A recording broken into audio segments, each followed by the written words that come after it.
This is the time when the gods descended from heaven and co-inhabited the earth with mankind. Mel Gibson has just revealed to the world that he may have uncovered a version of Jesus hidden by the church for over 17 centuries. This isn't speculation. It isn't a conspiracy theory. It's based on a real manuscript, preserved deep within an Ethiopian monastery so remote it can only be reached by climbing with ropes. Inside that manuscript is a portrayal of Christ so radically different from what most of the Western world has been taught that for generations, those in control of Western Christianity ensured it remained unread. And now Gibson is turning that discovery into a $100 million film.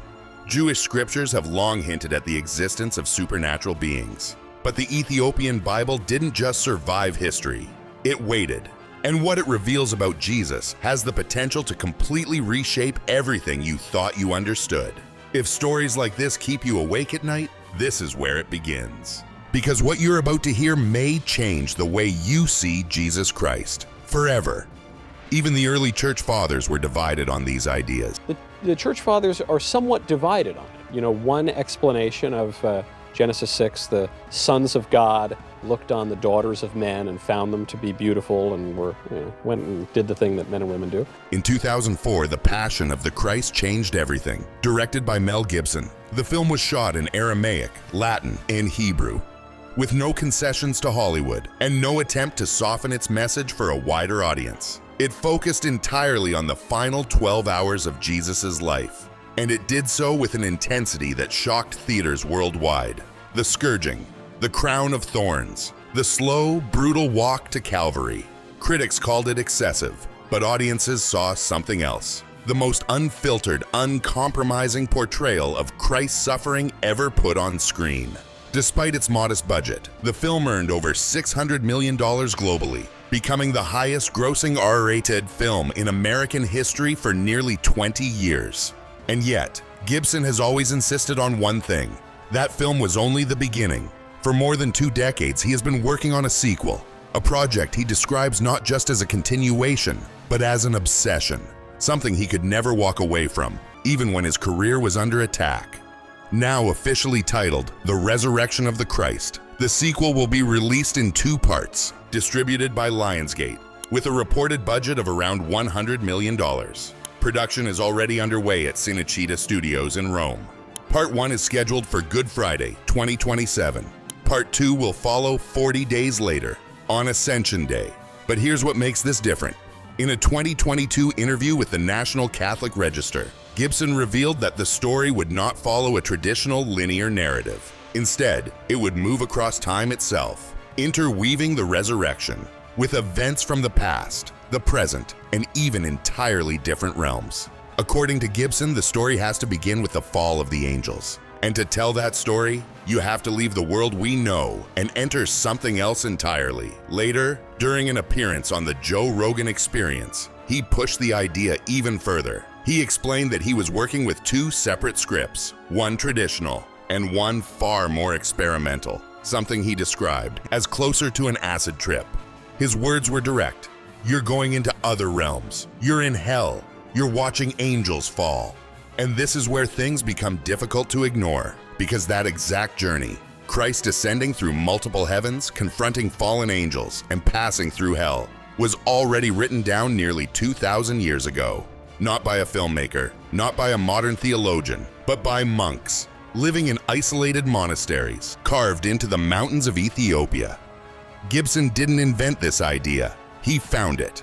And before you can understand what he found, you need to see the evidence that it was deliberately hidden. Enoch, and particularly the copy of Enoch that is in the Ethiopian Bible, and that, that's actually reflected. It was written centuries before the birth of Christ, possibly around 300 BC. And for most of Western history, it was not meant to be read. But inside its pages is a description of a divine figure so detailed, so visually precise, that once you encounter it, only one question remains. Why was it hidden?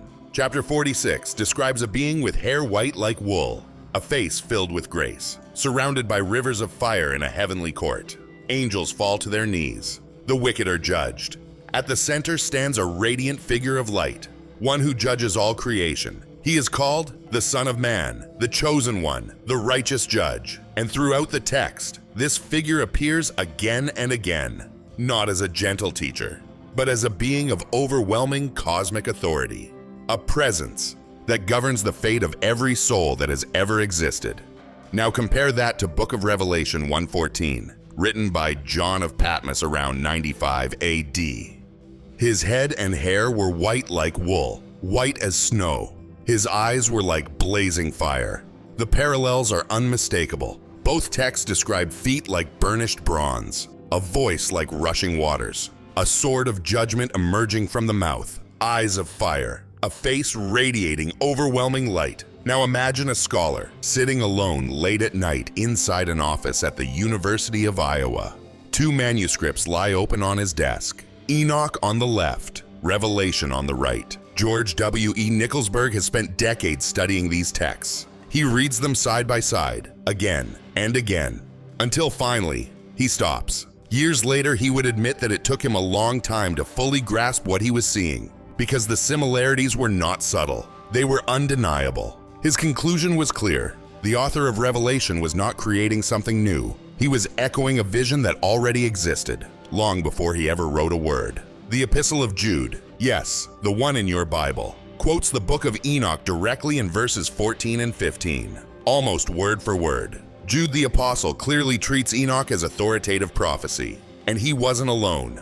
Early church figures like Tertullian and Irenaeus quoted it openly, without hesitation. Modern scholars studying the Second Temple period confirm the same thing. Enoch was not obscure. It was not fringe. It was deeply embedded in the religious world, from which the New Testament emerged. And then, everything changed.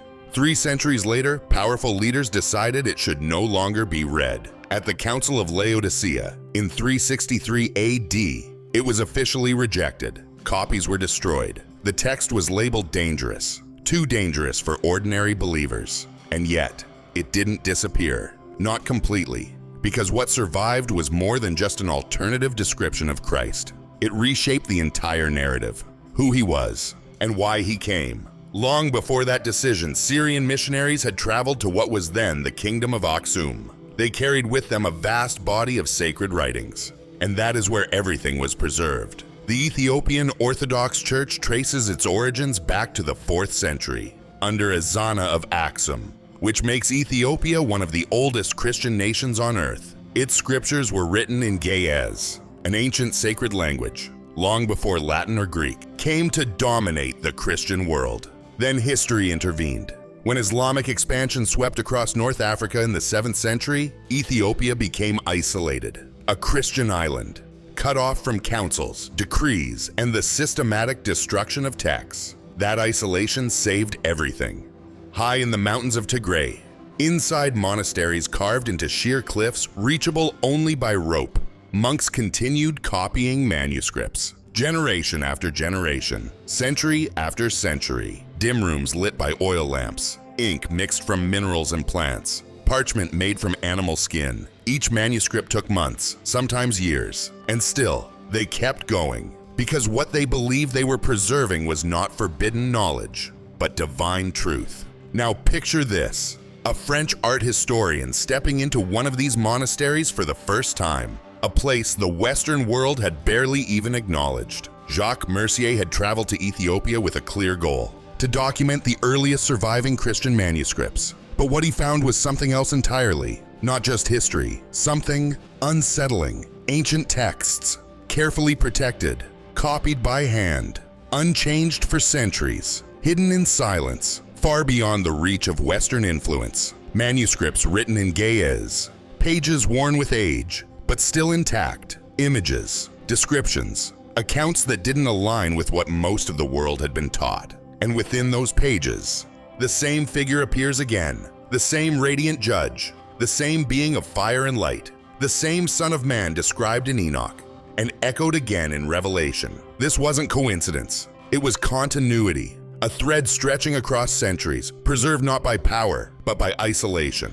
While empires rose and fell, while doctrines were debated and texts were erased, these monks kept writing, not to challenge authority, not to reinvent belief, but to protect what they believed had always been true. And here's the part no one tells you. Nothing was lost by accident. It was removed deliberately, systematically, quietly, and yet not completely. Because far from councils, far from institutional control, in the mountains of Ethiopia, the record survived, unchanged, untouched, unforgotten. So when Mel Gibson says he's uncovering something ancient, something buried on purpose, he isn't speaking metaphorically. He's pointing to something real, something preserved outside the system. And now, for the first time in centuries, it's about to be revealed to the world. And even then, he wasn't prepared for what he found. He later described the moment as a physical shock, full-color illuminations of the life of Christ, preserved in remarkable condition for over 1,500 years, staring back at him from pages that no outsider had seriously studied in generations. The Garima Gospels, radiocarbon dated by researchers at the University of Oxford to between 330 and 660 AD, are among the oldest illustrated Christian manuscripts on Earth. The Ethiopian Bible contains up to 88 books. Compare that to the 66 books of the Protestant Bible or the 73 in the Catholic canon. This isn't about minor additions. These are entire texts. The Book of Enoch, the Book of Jubilees, the Ascension of Isaiah, the Book of the Covenant, complete writings found nowhere else in the world. These were texts early Christians read, quoted, and considered sacred until powerful councils decided otherwise. And what these texts say about Jesus is nothing like what most people have been taught. In Western tradition, Jesus is gentle, comforting, accessible, pale skin, soft eyes, calm presence, the good shepherd, the friend of sinners, the one who turns the other cheek. But that is only part of the story. The Ethiopian text reveals something more, something Western Christianity spent centuries softening, editing, and sometimes erasing entirely. In these writings, Christ is not merely kind, he is vast, cosmic, overwhelming, Savior and judge at the same time, healer and warrior, light that comforts and light that blinds. His hair shines like wool illuminated by the sun. His eyes burn like fire through crystal. His face radiates brighter than 1,000 suns, yet carries a deep, unshakable peace. His voice doesn't simply speak. It echoes through realms. It shakes mountains. It divides waters. It commands obedience. From angels and from demons alike, around him time bends, space shifts, reality itself responds to his presence. This is not metaphor, this is not poetic exaggeration. This is one of the earliest portrayals of Christ, preserved in Ethiopia, while the rest of the world was given a version that was softer, safer, and easier to control. And this is where it becomes dangerous, because appearance is only the surface. What these texts say that Christ actually taught, that is what threatens institutional power. In one passage, Jesus declares, "You are not children of dust, but children of light." Stop. Read that again. Traditional Western teaching says, humanity is fallen, sinful, broken, separated from God, and dependent on external authority for salvation. But this teaching breaks that model entirely. If humans are children of light, if the divine already lives within every soul, then no institution stands between you and God. Salvation is not distributed, it is realized. It is an awakening to what is already within you. The kingdom of God is within you, not metaphorically, but literally. And suddenly, everything makes sense. Why these texts were suppressed, why they were labeled dangerous. Because if this is true, the entire system collapses. Think about the medieval church, tithes, a percentage of every household's income, indulgences, payments to reduce punishment after death, fees for baptism, for burial, for last rites, confession, a required disclosure of sins to a priest. All of it built on one idea, that you cannot reach God on your own. Remove that idea, and the structure falls apart. If God already lives within you, there is no need for mediation, no need to pay, no need to submit to an exclusive system, no need for the institution to stand between you and the divine. If that is true, then the implication is unavoidable. There is no need for the church at all, not as a power structure, not as a financial system, not as the exclusive gateway to salvation. And suddenly, this stops being a theological debate. It becomes something else entirely. A question of money, of power, of control over entire civilizations. The Ethiopian writings don't stop there. They also contain a prophecy, one that reads less like history and more like a warning aimed directly at the future. It says that in later times, people would create gods with their own hands, and then worship the products of their own imagination instead of the Spirit of truth. During the Renaissance, that is exactly what happened. European artists reshaped the image of Christ into something softer, more delicate, distinctly European. Over time, those images quietly replaced the radiant cosmic Christ described in the earliest texts. The prophecy had already seen it coming, centuries before it unfolded. And that brings us back to a critical moment in history. Why the Council of Laodicea rejected the Book of Enoch in 363 AD. Why the Ascension of Isaiah was declared apocryphal and systematically removed. The message was unmistakable. Salvation flows through official channels, and those channels lead to Rome, but not here. When Mel Gibson told Joe Rogan that he wanted to portray Christ, moving through other realms, witnessing the fall of angels, descending into hell, he wasn't inventing a new idea. He was describing a journey already mapped out nearly 2,000 years ago. The Ascension of Isaiah lays it out in remarkable detail. Written in the late 1st or early 2nd century, it stands alongside early Christian texts, offering something far more structured than a symbolic vision. It presents a layered universe, 7 distinct levels of heaven, each with its own beings, its own laws, its own proximity to the divine. In the first heaven, angels oversee the earth. In the second, the movements of stars and celestial bodies are directed.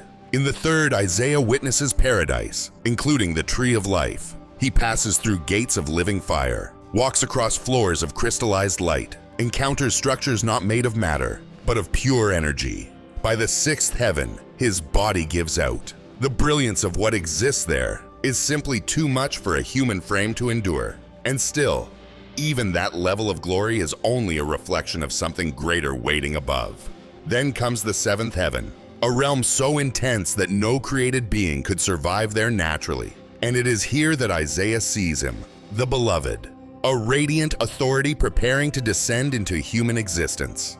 And this is where the text becomes extraordinary, because Christ does not simply fall from heaven to earth. He descends deliberately. At each level, he conceals his own divinity, not because it is lost, but because it must be hidden. In the 6th heaven, he appears as one of them. In the 5th, he lowers himself even further. At every stage, his radiance is reduced, not by force, but by choice. Layer by layer, he wraps himself in limitation, the infinite compressing itself into the finite. This is not a fall. This is precision, a controlled act of self-concealment, executed across multiple dimensions. At each stage, he becomes smaller, not because he has to, but because the mission demands it. By the time he arrives in Bethlehem as a human infant, even the angels fail to recognize him. They see only a child, completely unaware of the cosmic presence hidden within that fragile body. Only the Father and the Spirit know who he truly is. Everyone else is, in a sense, deceived, not by deception, but by the scale of the sacrifice. And this changes everything. Because in this framework, the crucifixion is not just an execution. It is a cosmic rupture. The source of life itself, the being whose voice sustains every atom of existence, enters death, not symbolically, literally. The origin point of reality goes silent, and that silence reshapes the universe itself. The darkness at the crucifixion was not weather. The earthquake was not geological. They were reactions, physical consequences, of creation responding to the loss of the one holding it together. The entire universe felt it, because the entire universe was built by the one who had just stopped breathing. And then, the resurrection. Not a return to life, but the reclaiming of absolute power. The being who had limited himself within human form now removes every limitation at once. Every veil is gone. Every boundary collapses. The radiance doesn't rise slowly. It erupts, and no human nearby can fully withstand it. The disciples are not comforted. They are overwhelmed. The guards at the tomb collapse because they are standing too close to something their bodies cannot process. The stone is not rolled away by human hands. It moves because what is inside can no longer be contained. That is the resurrection Gibson says he wants to show. And here is the most astonishing part. The Ascension of Isaiah described all of it.